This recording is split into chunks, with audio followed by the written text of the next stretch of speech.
Hi. That's good. How you doing? I'm good. How are you? I'm good. Salama? Salama sana. Thank you for having me on your show. By the way, I'm like really good. And You're very much welcome to the I Wanjiko Boy show. I remember when you placed that call, I was like, oh, me. But It's it time, right? it's that time.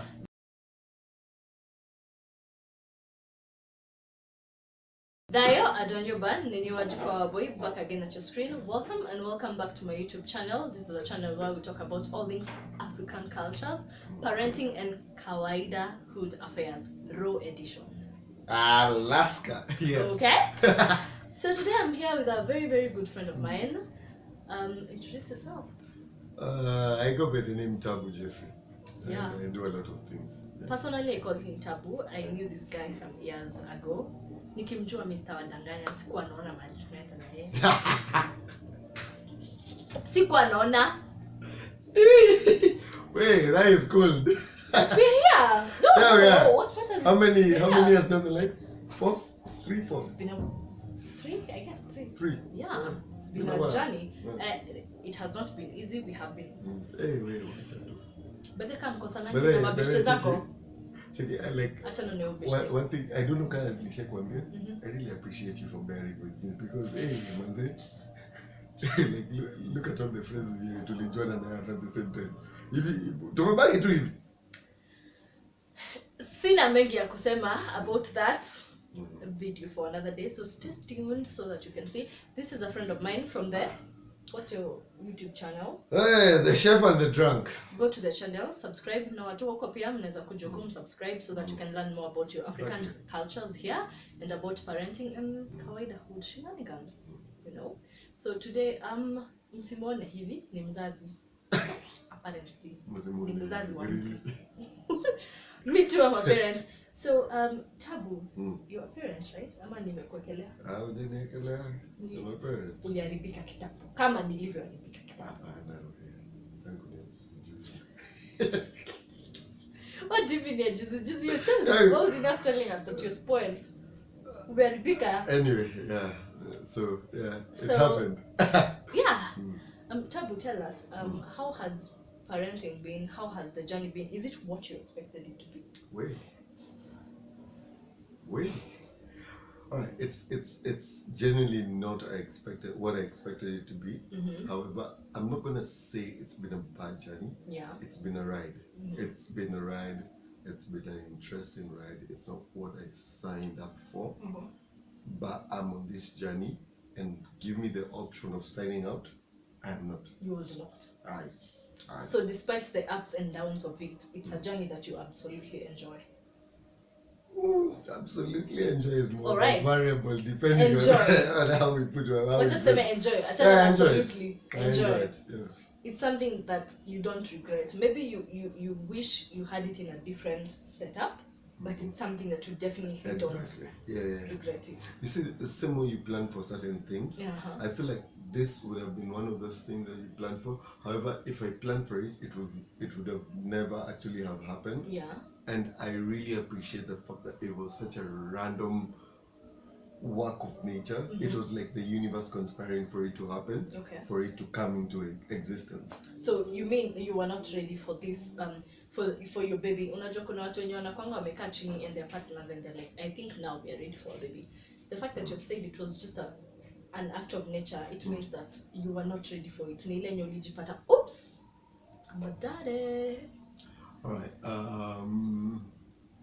before conception, no, I wasn't ready. Okay. Through conception, immediately after, 10 seconds after. What do you mean 10 seconds after? Do you mean you were knowing? Yeah, I knew. Okay. I knew. So if no measures were taken, I knew she, I wasn't sure, was coming. Okay. So before we go further, and you and the mother of your child, are you together? We are not together. However, we talk almost on a daily, multiple times. So we can say it will be right if we say that you're co-parenting. Yes, that would be totally correct. All right. So I would like you to explain to us and tell us, at what age did you get pregnant? Sorry, not pregnant. Did you? Wadau. I was 25 when I got pregnant. He was 25 when he gave someone's child. Exactly. When he got 25. Someone's child pregnant. So I was 25 transitioning into 26. So like if you want an actual figure, let's call it 26. Because tuseme ulipeana hiyo ball ukiwa 25 lakini mtoto alizaliwa ukiwa 26. Exactly. So it's right to say ulipeana mimba ukiwa 25 but you became a father when you were 26. Exactly. That's true. All right. Now Tabu, what did you feel when you udem alikwambia cheki? Wait, pull up kidogo wase. Pull up. Okay. Udem amepata ball. Alikuwa dem yako like mko in a relationship ile serious ama ilikuwa one night stand ama ilikuwa tu situationship ama ulikuwa tuna have fun? All right. So the mom to my kid, we were to work together. So we trained together. We were not in a relationship at the time. We kind of got a little bit close. Yeah, but we were not in a relationship. Yeah. So when uliangalia tu demo like I think I need to smash this chick. Alafu in the middle hapo tu katikati ukajipata I'm daddy. To be truthful, when I saw her, okay, she captured my eye. I'm not gonna lie. Then I started getting to know her, and she was house-handing. You know, like the kind of chick that you'd never get. Yeah. She was like that kind of chick.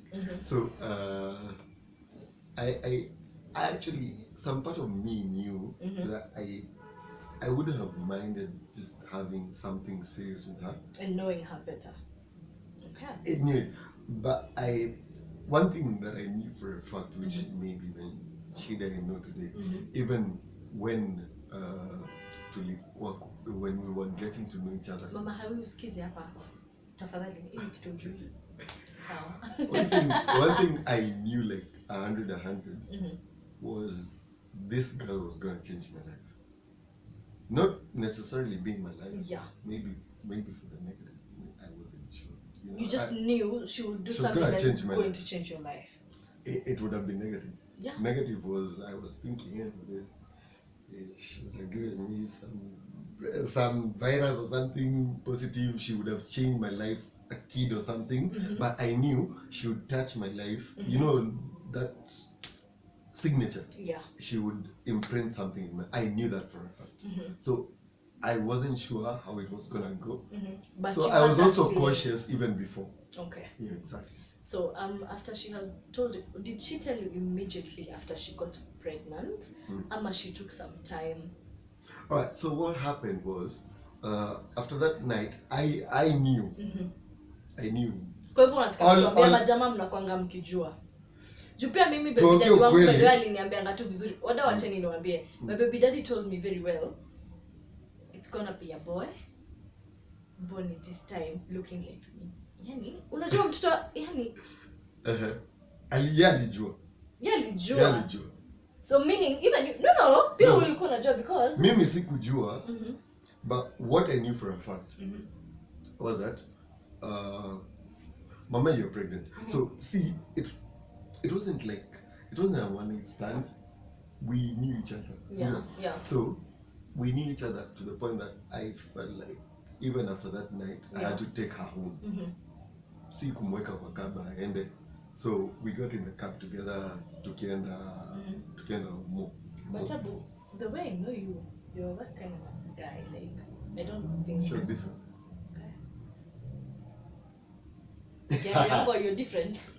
Hey! She was different. Anywho, she was different. So I put her in a cab. She was really hungry. So as we were going, we were passing by this place in Bata along Feather. I remember it so well because when we were passing through Bata, that's when I told her, you know what? Yesterday was really epic. Yeah. And I think you need to do something. Yeah. Because it was like really awesome and you're gonna get paid. And she said savings. Ni kama tu Tabu wacha niwaambie. Tabu ana filter. Young Kings. Savings scam. You guys I'm happy I got it lakini Let me tell you something. Don't lie at ukijembe. Yeah, and if you guys watched my previous video with a friend of mine by the name Pepela, I said that it's the responsibility of the lady and the man. Together, combined. Exactly, because you're having sex together. Exactly. You're enjoying it together. So, see, understanding your point, you kwambia dem, you were careless. The fuck? She was not careless. She was not, you know. So, it's both of you. Weka chali, ukiambiwa niko safe days.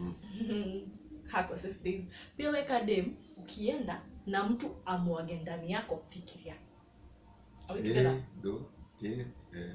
Fikiria. Are we together? Now, Tabu, you're here. This Chile is pregnant. You have not answered my question. I asked you, did she tell you immediately? So, after that one day, I think it took close to a week. She told me she was gonna stop working with us guys. Then she just, I don't know if she went MIA. I never got her on any channel. We came to meet after 6 or 7 months, not in person, because she called me. Yeah. But I actually saw that phone call coming. I was actually waiting for it earlier. So I was waiting because I just thought, hey, what's up? I didn't kajiambia, hey, moments you so that was my thought. So she came calling 7 months later, and she was asking questions about that time, the time we were together, the timing. So I just figured there is something in the oven. Now I have. But then she was not in Nairobi at that time. She had traveled out. She had traveled out because she never wanted anyone to see her. Now I have a question. Kwetu kama dem, tukiwa na ball, it's very difficult for us because you're not able. You can't. I don't know about you guys, but for me, I was not able to date when I'm pregnant. Jukila chelea na kuangalia zile za, we uko na ball, we. How? Me siwezani na wewe. Meaning it's like my life stops for a moment. You, even if you knew, ama you were expecting that she's expectant, and she had not told you, life yako ilikuwa inaendelea. Like how was it? I never dated anyone at that specific point in time. Yeah. I never did. Not because I knew she was gonna come. Yeah. Her leaving left a little bit of a gap. Yeah. I'm not gonna lie. It left a little bit of a gap, and I wasn't quite sure how to move ahead. Yeah. I wasn't sure. So I kept having this in mind that maybe we'll do Fatherhood. Then on the 5th month I just went like, hey, if angekuwa kurudi, angerudi. Angekuwa sharudi by the way. So I've not been one to always rush into situations, but then nilitulia tu, and I've always felt like, you know, weirdly, I'm not a spiritual person, you know me. Yeah, I do. But I know God. God. Even when I say the Lord's Prayer, I always go like, my Father, what in heaven, see, it's not our Father. I'm sorry. No, I'm sorry. This is taboo for you guys. So I always felt like, you know, and then there was the fact that, and and even before, because I said it, I mentioned it a couple of minutes earlier. I knew this was going to change my life, either positive or negative. I knew it for a fact. So even when I didn't talk, I'm not gonna lie, I was all gangster. I was okay. It so took a small time. You're trying to tell us that unajua sisi kama madem tunafikirianga after mzee amekupea ball, you huenda na anasahau hiyo story na life yake inaendelea, like hiyo kitu haimsumbuangi. So are you trying to tell us that wanaume mnakuanga na ako kitu ka conscience kenye kana wasumbuanga sama uko zile za wewe kuna dem mahali ako na ball yangu? If it never bothered you, you need to be dead inside. You need to be dead inside. Okay, I hope umesikia. Wewe mwenye una behave hivyo, I hope umesikia. See, there's this thing which tukiongelea ukweli. I've always thought of it this way. Life dunia ni duara. Dunia ni duara. Dunia duara, that thing. I don't know how they say it. As we're speaking right now, look at the number of guys, the number of women. There's more women on earth than there are men. So that means there's more daddies to daughters than there are daddies to sons. Yes, you'll have sons, daughters, but the daughters are many. Yes. So, so hii kitu ni cycle. Wewe endelea kucheza na watoto watu. Pia wako. Ni cycle. Karma is a bitch. Na mimi by the way, honestly, mimi sidanganyangi. Because so tumemaliza story ya mtu kwenda shule nini. So my kid has just started school. Wow, how do you feel about that? It's something. Now let me ask you. It feels some good type of way impeleka shule. Yeah, right. Alafu nifikirie mtu akuja hapa kunini.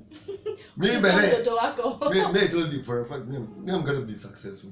Yeah. I know I'm going to be successful. Yeah.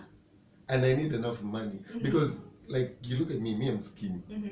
So me I need money. Si yeye peke yake. Tuko pamoja kwa hiyo njia ya kukua skinny. Yeah, me I need money. Yeah. I need guns. I need guns to protect my kids. Unataka kuua nani? No. Unakuja hapa na ujinga yako kwa mtoto wangu. I'm going to kill you. I'm going to still use the same money to protect my kids and my family. See, which movie showing Fast and Furious 9? Family is everything. It's no, true. Me, I'll take care. Me, for me. See, I've had a messed up life. Kiasi huko nyuma, before my daughter came. So when you asked if I was also ready for a kid, I wasn't ready. But when my kid came, it changed something about the way I lived my life. So I'm not gonna be. I'm not gonna say I'm gonna be okay doing everything, living a normal life because something in me changed. Okay. Na wewe ukifikiria unakuja you're coming to mess with my kids. Okay. So I need the money on my side and guns on my side and the law on my side. Tabu, let me ask you. The law follows the money. Mtoto amekuja, baby mama amekwambia, okay, sasa mimi niko na ball. At first, okay, yes, ulikuwa una expect, but did that call shock you? It didn't shock me. Honestly, it didn't shock me. The thing about that call was her line of questioning already told me that something was happening. Yeah. It told me hapa kuna kakiro. Now, remember I told you from the first day I was actually waiting for this before she ghosted me. Yeah. So it didn't shock me. But then when you actually hear it, when you get it, boom, it strikes different. Okay. It strikes different. Ile unajua tu yani. You've been waiting, but now here it is. Yeah. Ndio iko hapa. Okay, sasa umejua, kwetu madem, ukijua unakuanga zile za okay nimejua mimi kama mimi dem. So should I start with my baby daddy ama my parents? Now for you as the guy, of course, baby mama amekwambia. So wewe una si ati uko na baby mama mwingine unakwenda kwambia. Wala kumwambia niko na mtu. Mimi ameshakwambia. So for us ladies, I don't know it's for all ladies, but for me it was hard to tell my parents juu first of all I was in campus. Ulipelekwa shule usome. Wewe umeenda usherati. You know, so for you, were you able to tell your parents, and how did you go about it, and how did they react to it? No lies. I was scared as fuck. Yes. I was scared. So like me, the kind of upbringing that we have, it's based on a Christian upbringing. It's more of a Christian family. So the one thing that really gave me hell, gave me sleepless nights actually once I knew that when she told me that she was based, was the fact that I hadn't told my mom, and I was just thinking, how am I gonna tell this woman that we're not true? So I thought about it. Then I traveled home. Like, you know me, I'm from Nakuru. Yeah. Born, raised. Nakuru. Nakuru. Like, it's all, my streets are Nakuru. Yeah. So, I went home and just told my mom, even before Harvey was born. Yeah. We named her even before she was born. I told her, like, hey, Mom, and everything was Nilifanya usharati. No. Yeah. I never said that. I never said nilifanya usharati. So I told my mom it was this girl. I knew she was kind of special. And she's about to give back. Hey, my mom was furious. Those talks. Condoms, maybe all those talks. But wait, guys, I have a question. I remember when my guardians knew that I was expectant, there's an aunt of mine who told me, kuna kwanga na pills, kuna kwanga na condoms, mbona hukutumia? Now, for parents, I just have a question. I won't lie to you guys. For me, when I got pregnant, I was super naive, Tabu. I was super naive. Niko fresh green, Nairobi. Boop! In the middle of it. So, mi nilikuwa najua pills nilikuwa nimezisikia, but I never had much information about them. Right? And then for condoms, I knew they exist. But the guy I was with showed me that kukupenda ni ku have sex na wewe bila protection. Right? So that's what I knew. And honestly, I feel if my parents had this conversation with me, mystified. Yeah, if they had this conversation with me, maybe it would have changed something. Like, angenikesha chini aniambia, by the way, this and this happens, ingenisaidia. And I feel like parents, you should have these conversations with your children, because as far as they're embarrassing, they're educative. How do you feel about that? Yeah. Personally. Knowing God giving me life, we never planned for the future. Tunaweka to structure. Yeah. My daughter hits 10, 11, 12. And they're going to be uncomfortable. Yeah. Yeah. They're going to be uncomfortable with such conversations. However, there was a time when I started thinking, because I felt like I wanted to blame my parents. And if it was not me, because there was a short stint where I lost myself and had to go back to find myself. My journey of going back to find myself led me hadi kwa the part kwenye. Yeah, my parents talked to me about it. Yeah. But if it was not losing myself, ningesema, hey mom, dad, apa you feel? Y'all never told me this. You guys never told me about this. Honestly, you never want that for your kid. Yeah. Have that uncomfortable conversation. True. I don't know, me, but I'm afraid, because I know the day is coming. My kid is at that point kwenye ataanza kuniuliza where he came from. Yeah. But the story ya kwambia watu ya timbling mtu wa super. Ilitoka. Yeah, nendanga super. Si mnendanga super na yeye. Mbona je una section ya watoto? Anaona tu madoli. Mbona je una section ya watoto? I feel like you should know. For example, my son is a 4-year-old, but he knows the baby comes from the stomach of the mother. Anajua. He does not know how the baby gets there, because at his age, he does not need to know how the baby gets there. But he knows that mtoi utoka. Like literally, mpaka ananiulizana, mom, kuna mtoto mwingine hapo kwa tumbo? At first, guys don't know the name of my child. He's T. This guy doesn't know the name of my child. Are we together? Yeah, anajua anaitwa T. Yeah, anaitwa T. I don't know. As I said, I am the one who chose the life to be on social media. One day I am going to bring my child to social media when I feel he is ready. For now, all you know, he is T. Are we together? Perfect. Now, T keeps saying that kuna mtoto mwingine hapo kwa tumbo. Anangoja. No, na akiona, na akionanga mtu wako na tumbo kubwa, anapanga, oh, your tummy is big because there's a baby inside there.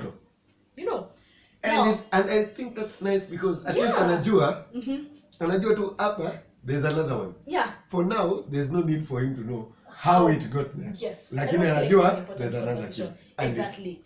It's just important to know how kutoka hapo. How old is he? 4. He's 4. He's 4, 6 months. These are conversations. We can set like life timelines. Yeah. At 4, they need to know means there's a kid, kutoka but hapo. they do not need to know You how yako the kid aje. exactly. You know, because number one, they're going to respect the mom. For me, I feel like my son, unaona mtoto wangu hata tukicheza naye haizi ni kuonga tumbo, haizi, because I think in his head he usually feels like probably there's another baby inside there and I am hurting that baby. Exactly. And at times he sits down and he asks me, Mom, nikiwa kwa tumbo yako nilikuwa nakufinya, you know, like he gets concerned, like, okay, I was in your Once stomach, upon a time that's where I there. came from. Yeah, so was it hurting you? So from that little age, that little boy, he starts caring about that pregnant woman.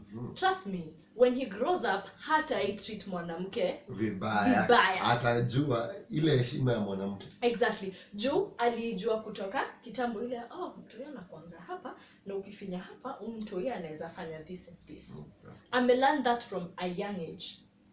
Ita stick na yeye kwa kichwa. Now Tabu, let's go back to our conversation about parenting. All right. Now umeambia mzazi umeambiwa niko na ball. Watu wengi wanaamwanga mimi nitoa huyu dem juu ako na ball yangu, not because I love the chick, not because I was in a relationship with her, but juu ako na ball yangu mimi nitamuoa. Did that ever cross your mind? To be honest, I thought about it. Yeah. I gave it like some serious thought. So this chick left the country and your time of pregnancy, and she just went so that she would give birth and then maybe come back recollect. So when she came back, she needed some kind of psychological help. Just by the time she came back, alikuwa shaza. Okay. She needed help getting back into the system. Yeah. So that's when I told you she reached out 6-7 months. Yeah. So mtoto akizaliwa, I didn't know walitoka, and I only knew the chick. I had no other contact. I never met any friend's family. So I had no way to reach out. Yeah. Even social media was a blackout. So when she came back, she reached out when she was doing her counseling and all that. Then she told me, I'm back in the country, I have a daughter, she's a beautiful girl, her name is Harry and all, you know. So we started vibing. In my mind, I told myself, let's do this. I saw something in the chick, I actually liked her. Yeah. So I saw something in the chick, so I went like, let's do this. Wadau, in the line, just in case you want to judge me. So please don't judge us. Si ni wazazi hapa tunaongelea parenting. So I can reach out. She was in some facility. The facility was in Mombasa. Then sorry. She was in some facility. Kidogo tu move karibu na Tabu. Ndio msikizane. Yeah. There. We're good. I hope mnatusikia sasa. So she was in some facility. Facility was in Mombasa. She used to call me, telling me how crappy it was and all. So I'm gonna call and how crappy it is. Nikamwambia, you want me to come for you? So no. Until this one time, akaniambia tu, mimi my only problem ni sina pesa ya kutoka hapa. And at this particular time, you as Tabu, did you have a job? A stable job? I didn't have a stable job. You remember when we met, I was training for a job. Yeah. So I got the gig. Okay. I got the gig. So I wasn't that stable. But you had something. I could spare a couple of shillings. Okay. So this man came out. Hey, Tabu, hold on. Come up again. You said you would? Spare a couple of shillings. Na wewe out there. Unasema uwezi lea mtoto because the money you earn is not enough for you. Are you not ashamed of yourself? Allah? You out there. Are you not ashamed of yourself? Because this guy was earning but he felt it is enough, you know. She could get to herself hold someone. She could get herself from Mombasa Haikujasha tu Nairobi.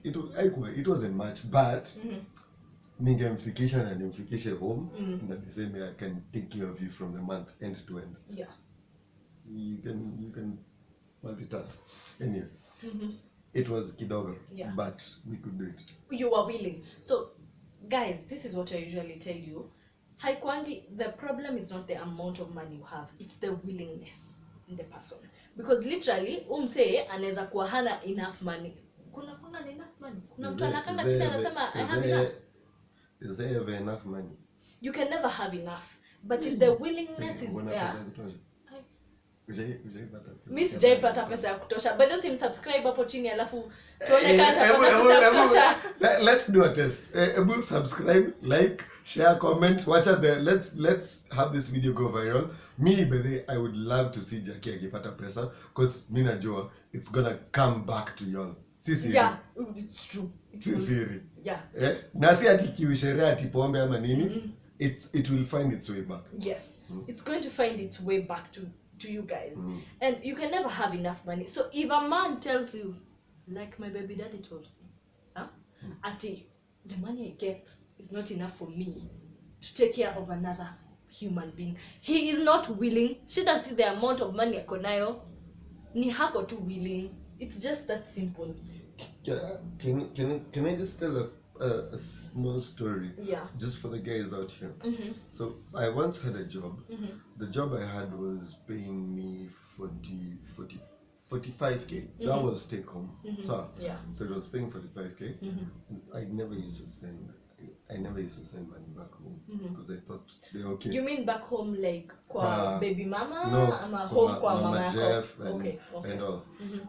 Then shit happened and I got fired.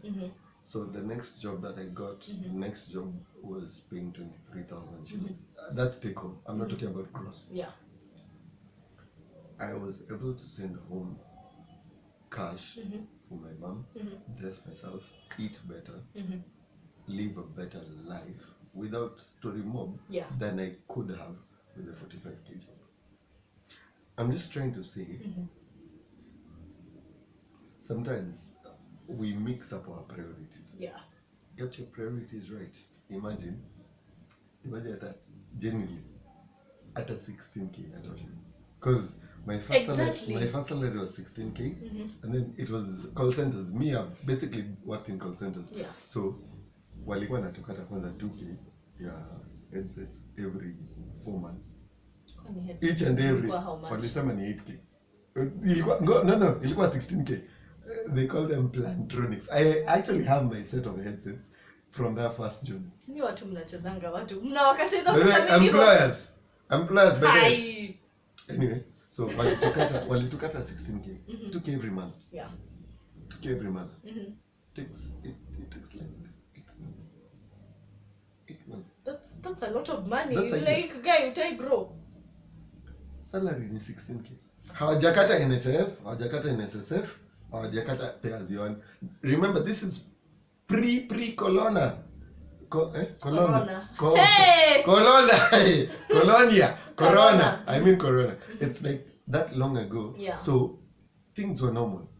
So by the time you're going home with around 11k. Yeah. Unalipa rent. Lazima ukule, lazima fare. So me, I don't have a thing against people how you decide to live. So me, I only just decided set a standard in your life. Sema, this is the lowest minimum I'll go. So hata kaumani aje. Imagine haujafukuzwa kwenyu.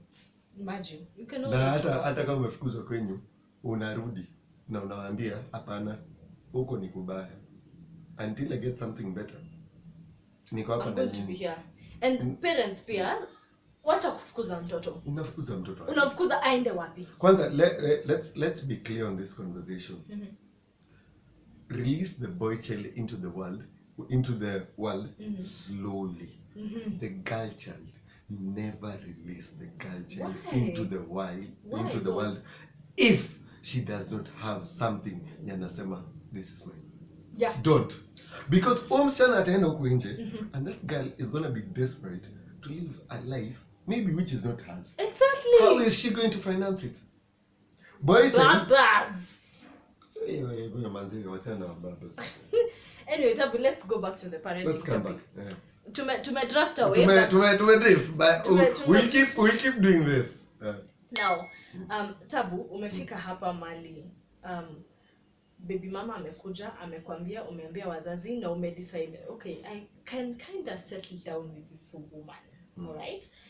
How did you get to this point and you go, hapana, acha tu tulewa mtoto tukiwa separate ways. Wewe ukiwa kwako, mimi nikuwa kwangu, but mtoi ni wetu, tumle. How is it that uli feel I am not ready for marriage, ama ulikaa chini ukaona mimi na udem hatuwezi oana juu haita work, but we are good co-parenting?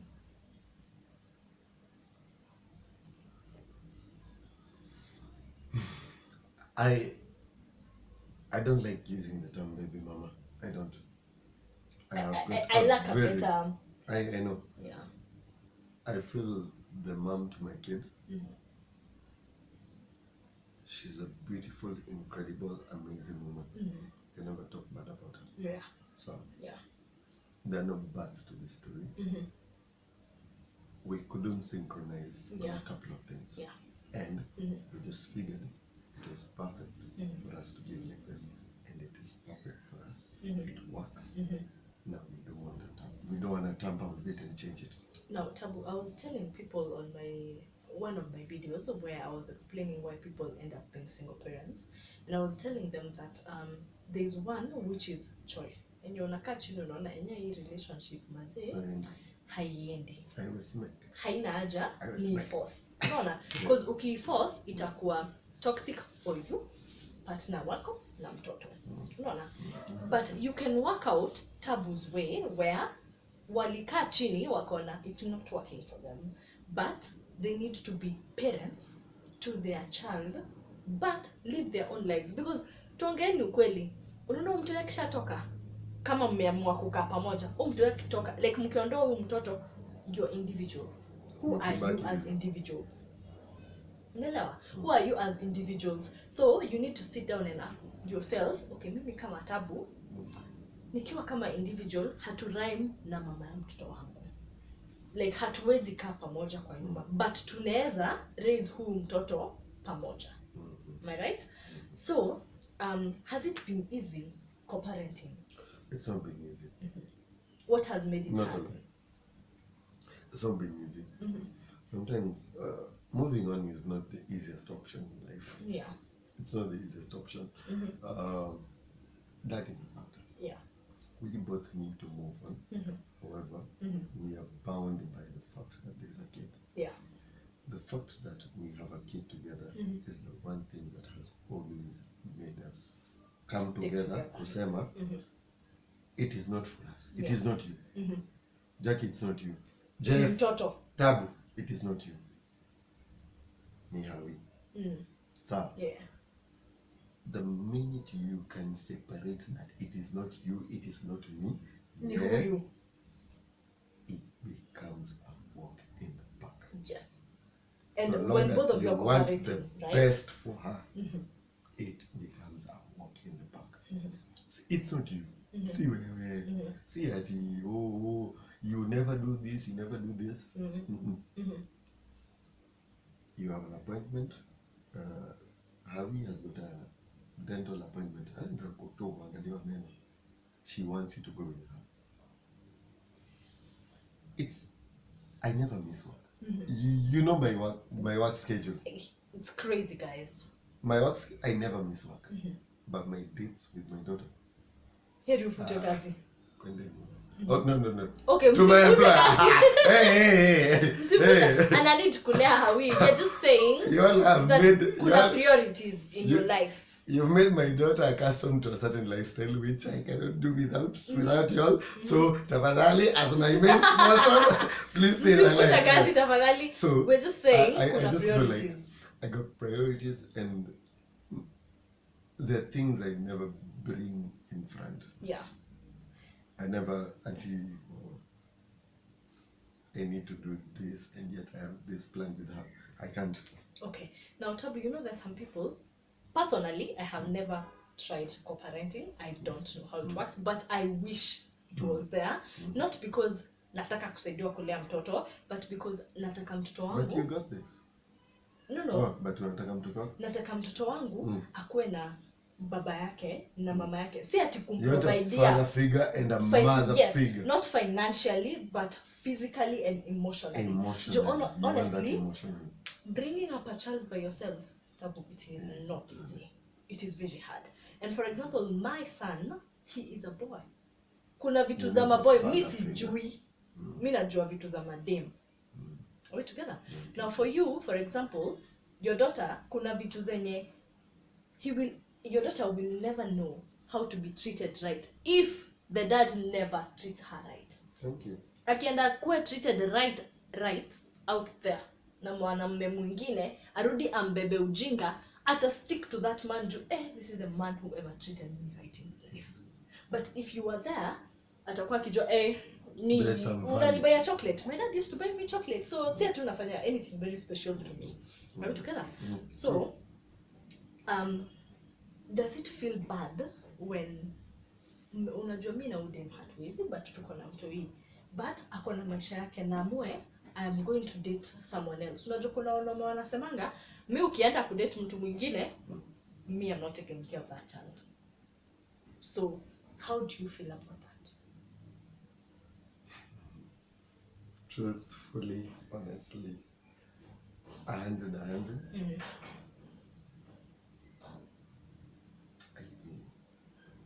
I don't sleep at night. I work at night. I come back into the house at 5. Yeah. By 9 I'm awake. This has taken a long time to materialize. Yeah. This. Yeah. That's the share thing. It has taken a long time to materialize. Because I need to build a foundation for my. Yeah. For a fact, there is no day otherwise ever ati she lacked.